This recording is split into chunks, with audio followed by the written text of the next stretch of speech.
How to sign up for TD Auto Finance account. First of all, open your preferred browser and go to the official website by typing tdautofinance.com in the address bar. On the home screen, you will see the register button. Click on it to begin the sign up process. Next, you will need to accept the terms and conditions. Simply tick the box and then hit the accept and submit button to continue. To complete your registration, you will need your email address, your social security number or employer identification number, and your vehicle identification number. You must also confirm your registration within 48 hours. After this, a registration form will appear where you will be asked to enter the last 8 characters of your PIN and your SSN or EIN for account verification.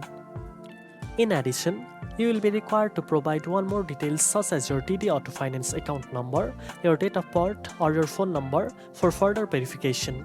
Once you have filled in all the required information, click continue to move on to the next step. When your details are confirmed, your TD Auto Finance account will be successfully created and you will be able to log in and start managing your account online. Now you know how to sign up for TD Auto Finance account. If you found this video helpful, don't forget to like, share and subscribe for more finance tips. Thanks for watching and I'll see you in the next one.